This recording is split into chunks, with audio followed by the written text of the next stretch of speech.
No DQ Galaxy. We are live with a recap of the season premiere of Monday Night Raw for Monday, October the 10th, 2022. Shout out to everybody in the chat room, especially the early birds that arrived early. Darren, Ronnie, Greg, the 90s guy, Michael Wayne, Hero Villain 5, Joey Perez, Walter Cruz, Jonathan Rowan, Dave. Thank you all for tuning in early. I very much appreciate it. Now, let's get right into this recap. We are coming off the Extreme Rules Premium Live event, which was an A show, in my opinion. No Bray Wyatt on Raw, though. He did make his return at Extreme Rules. We did get a full replay of his return during Raw. We had a few little teases. Apparently, he will be on SmackDown this Friday. Building Nexus with a $2 super chat says, Wyatt versus Bloodline confirmed. Why else is he on SmackDown?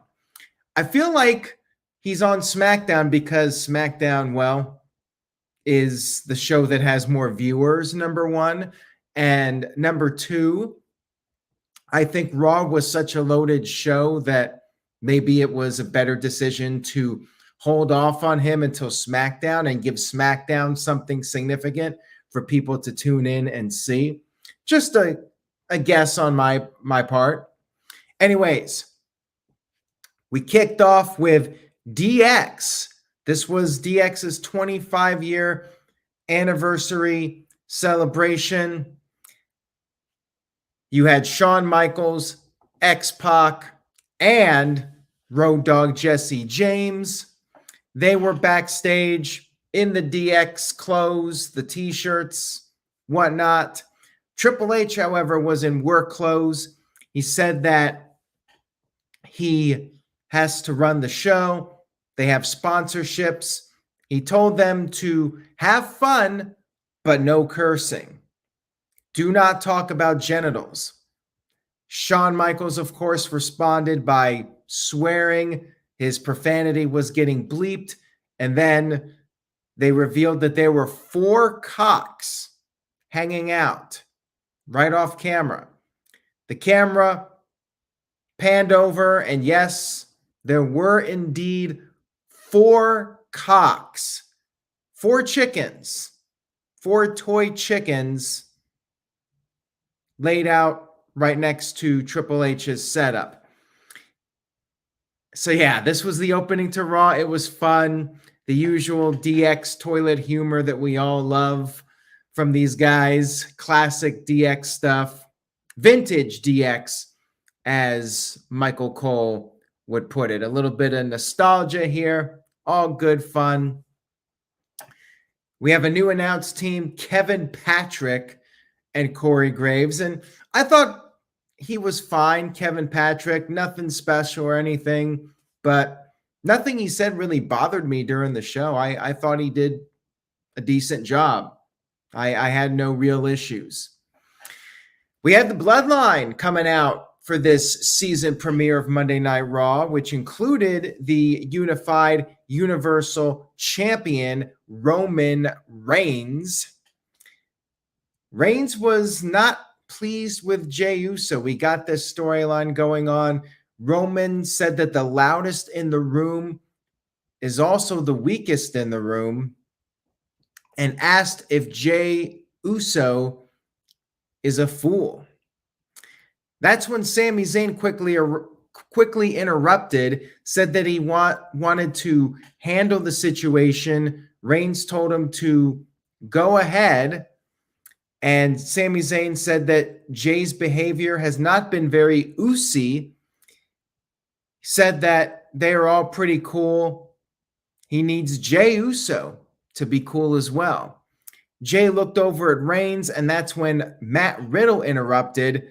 Riddle wanted to have another match against Roman Reigns, even though he lost the title match, and the stipulation is he can get no more title matches. So, of course, Roman Reigns declined, and Riddle challenged another Bloodline member to a match. And that's when Jay told Sami Zayn to step up to the plate.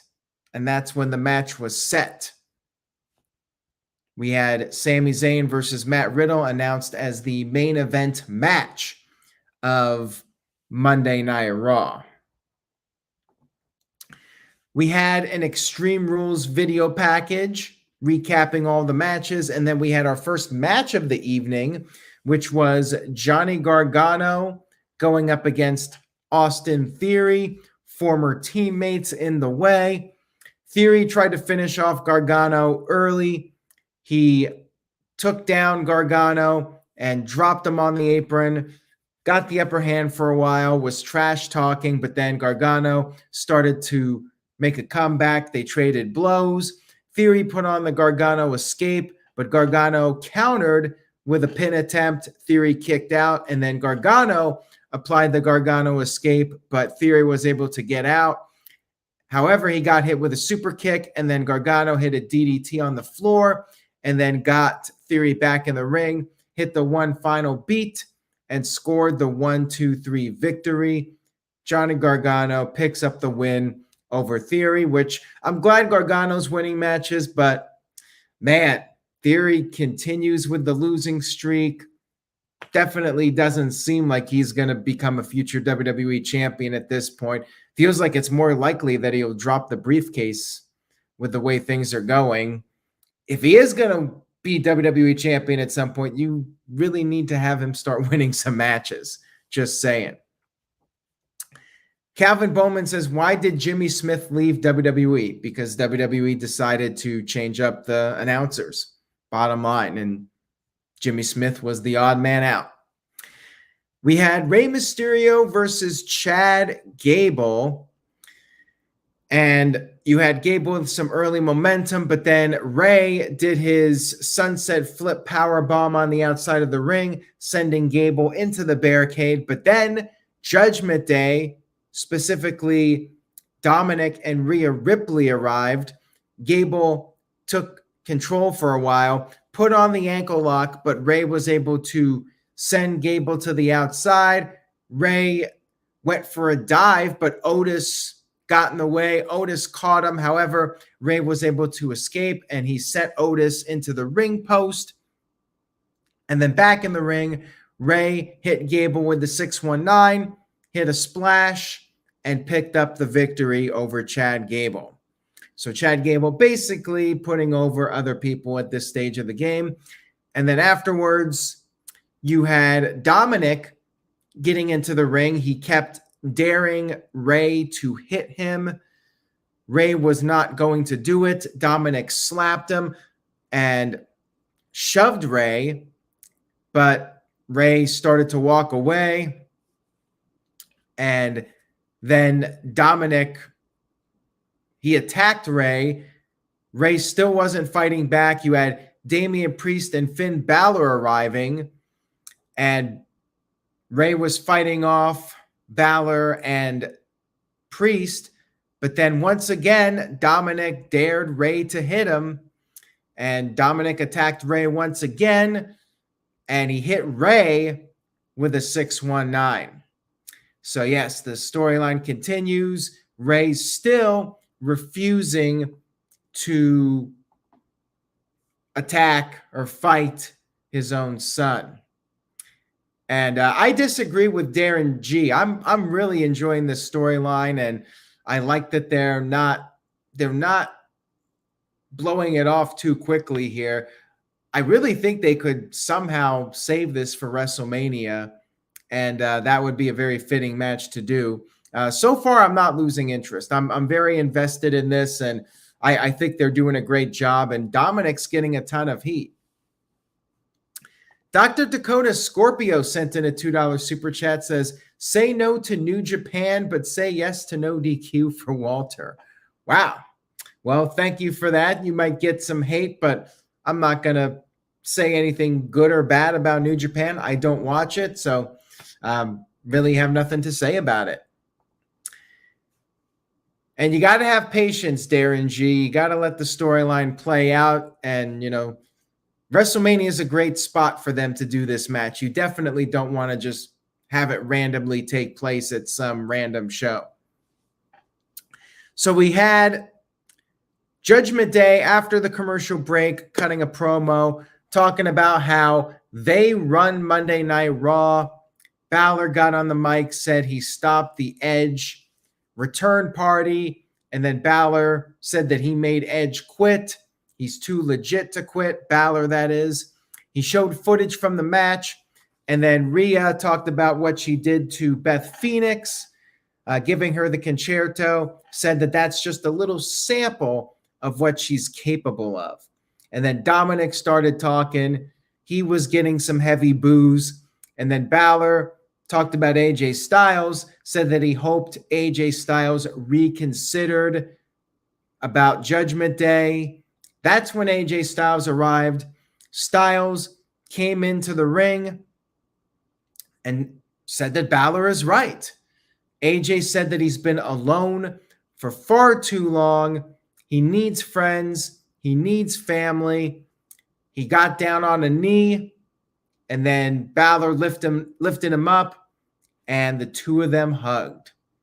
But then the little swerve, we cut over to Styles, and as he was hugging Balor, his expression changed, and he said that he wasn't talking about Balor. And boom, all of a sudden the music hits. Luke Gallows and Karl Anderson are back in WWE. Now, about a month and a half ago, roughly, late August, Anderson and Gallows, their Impact Wrestling contract expired. The rumors started to circulate about them possibly coming back to WWE, and they are back. Another released act brought back to the company under the Triple H regime. The OC, they are back together. Crowd was chanting holy shit, although the censors were hard at work and they kept bleeping the chants, which was a little ridiculous, but whatever. And a big fight broke out. Judgment Day retreated, and the OC was standing tall. I mean, it makes sense to me to bring these guys back. You can do the OC versus Judgment Day now.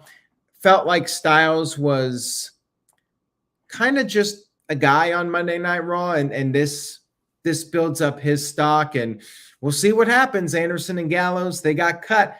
Man, Luke Gallows keeps finding a way to get back to the company. He was Festus. He got cut. He was brought in with Anderson as a team, but then they eventually got cut, and now they're back. Luke Gallows just keeps sticking around, finds a way to get rehired. Psycho Jet Black with a $2 super chat says, say yes to Virtue, say no to Mr. Tito and Mo Camera. Is Psycho Jet Black now a burner account for Virtue? Just wondering. And there is a super chat here from Dr. Dakota Scorpio. He sent in $5. He said, technically, Karl Anderson is still the New Japan never overweight champion. Did not expect both of them to come back to WWE anytime soon. Sorry, off topic. Well, I waited until now to answer the super chat, so it is, in fact, on topic. Yeah, that is interesting, although when the report came out that they were most likely coming back to WWE, I definitely felt like it could happen as soon as this week's show, given that the storyline is AJ Styles is against the Judgment Day, and he can get some help to even the odds. But yeah, very well could have been delayed, but it happened on this particular show. And you know what?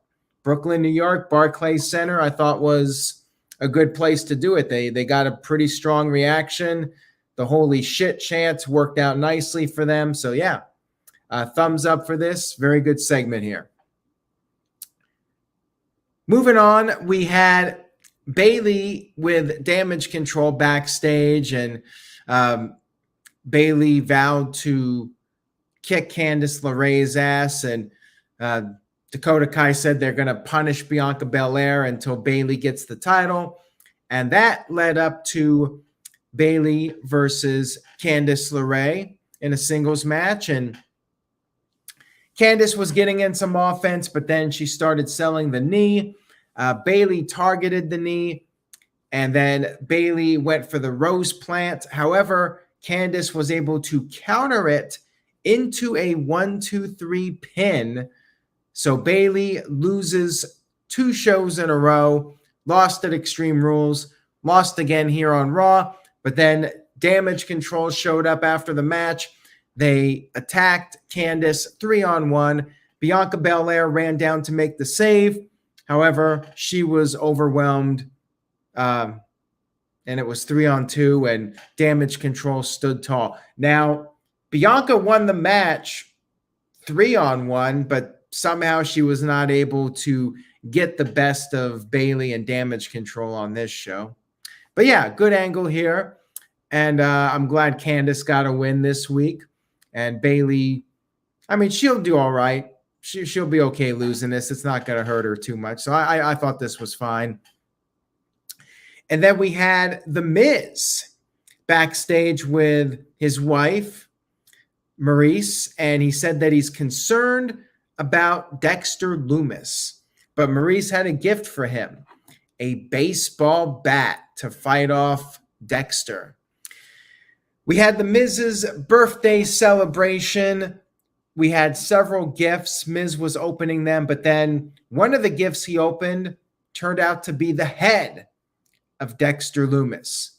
Miz immediately put the box over his head and then grabbed the bat, started smashing the gifts, but Loomis was gone.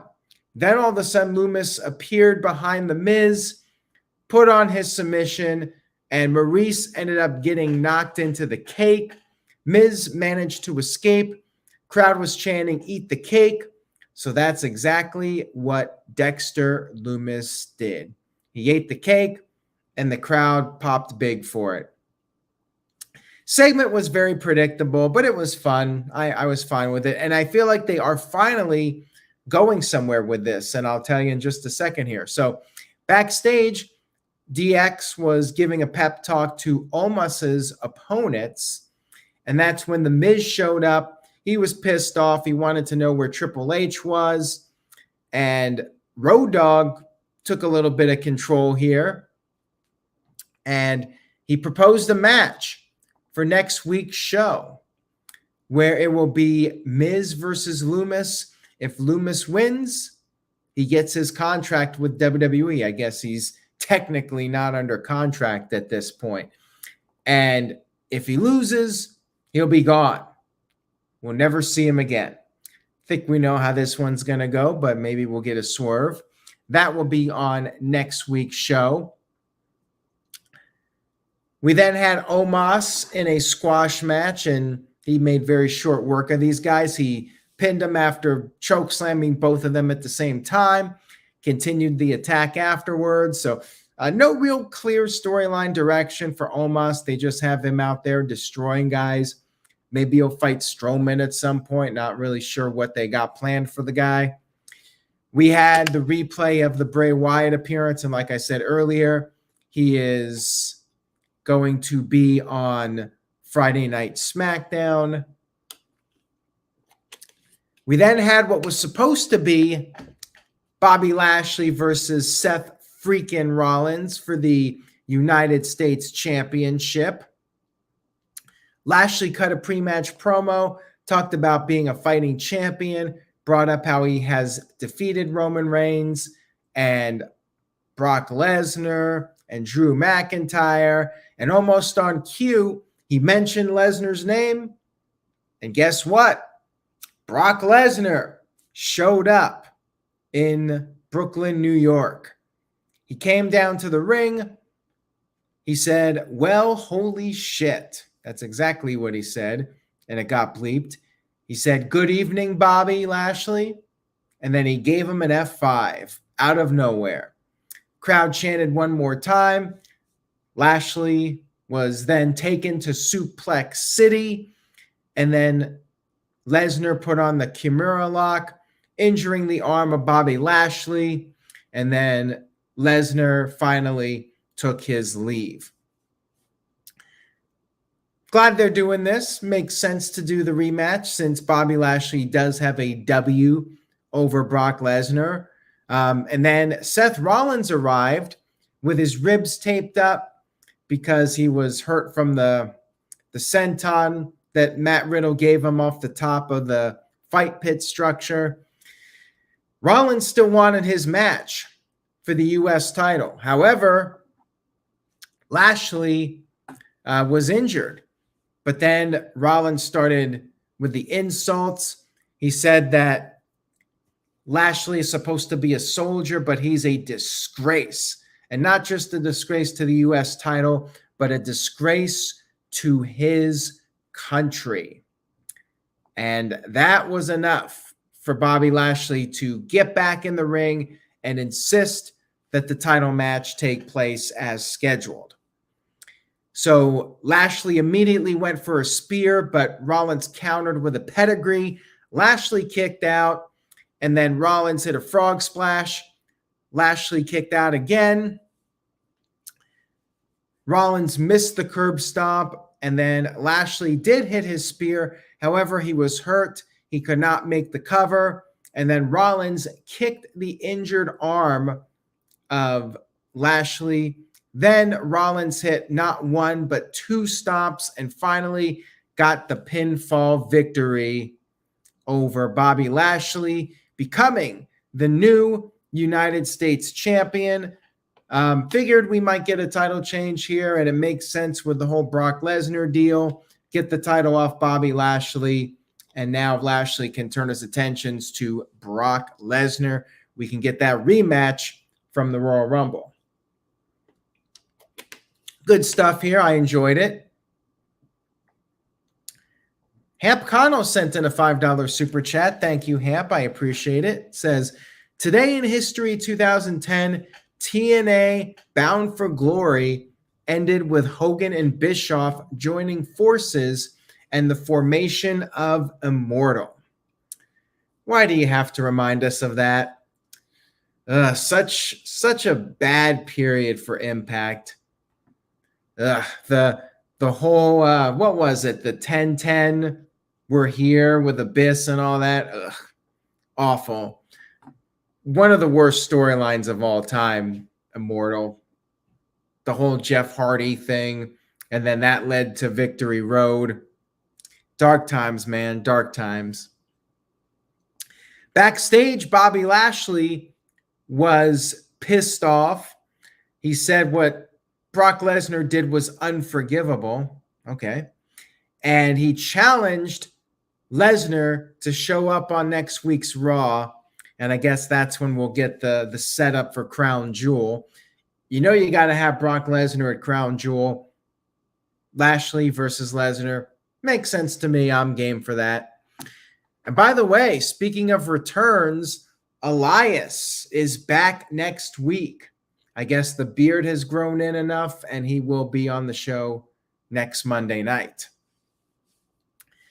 We then had Matt Riddle versus Sami Zayn in the main event match of the show. Jey Uso was out there barking orders. Sami Zayn was not happy with this. He said he could win on his own. He did not need the help. He had a Michinoku driver, but Riddle kicked out. And then Riddle started to make a comeback. Crowd was chanting Sammy Uso. And then Zayn was sent to the outside. Riddle hit the floating bro, which Jey very much enjoyed. And then you had Riddle getting Sami Zayn back in the ring and finishing him off with an RKO. Matt Riddle wins. Jey Uso was happy about this, and I'm presuming that we'll get more of this drama on SmackDown this coming Friday. And for the final segment of Monday Night Raw, we had DX come into the ring for an anniversary celebration. They had the glow sticks. X-Pac gave a shout out to China, which was very cool. And Road Dogg did his intro. He even had the crowd say badass Billy Gunn. And that led to Corey Graves with a little reference to Billy Gunn, saying that the other guy is doing something with office supplies. Of course, we all know Daddy Ass doing the scissoring now. So nice little reference there. And then Triple H thanked everyone, said he loves everyone. They love everyone. He did the suck it, let's get ready to suck it intro.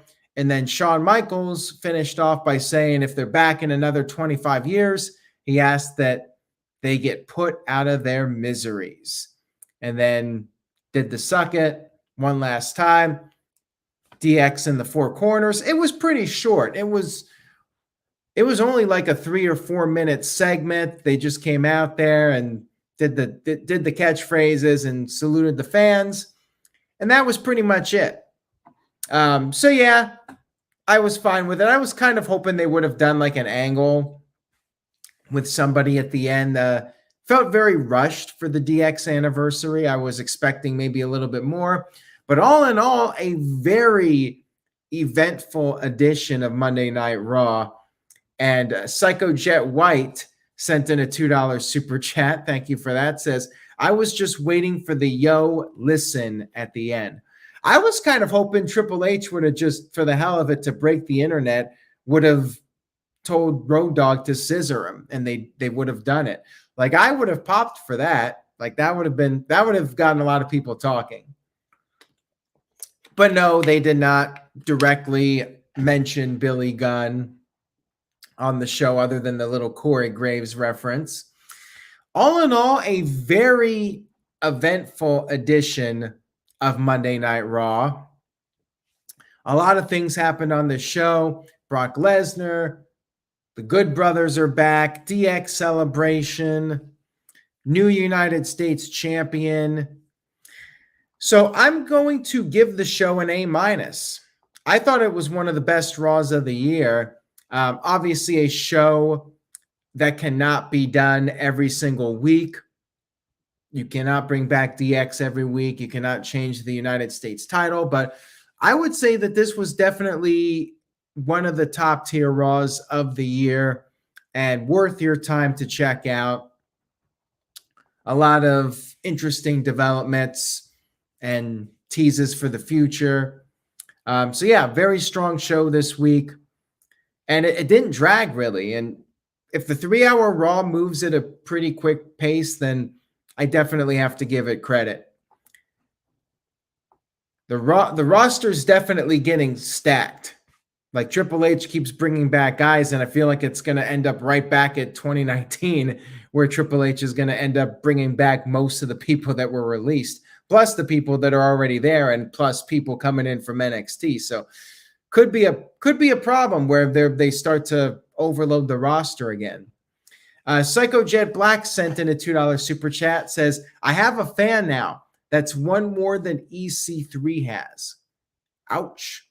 I mean, EC3 hasn't been brought back yet, so is Triple H a big enough fan of EC3? If EC3 returns, Psycho Jet Black, I think that might be an indication that EC3 does have a very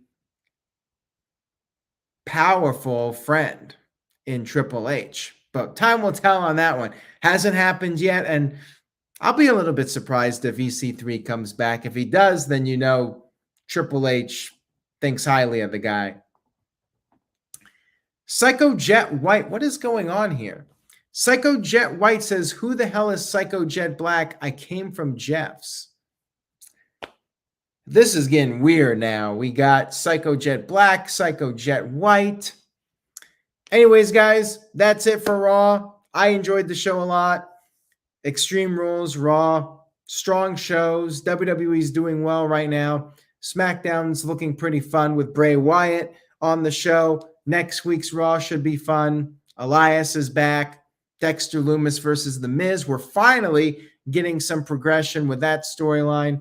Stay tuned to NoDQ.com. The NoDQ review is Tuesday night. Because we're coming off 2 big shows, we're doing the NoDQ review Tuesday night, 7 p.m. Eastern, 4 p.m. Pacific, which is our pay-per-view predictions time slot when we do predictions. So tune in, tell a friend. Going to be a fun NoDQ review. We're going early this week. And stay tuned to NoDQ.com for all the latest news and rumors. You can check out clips from Raw over on the site.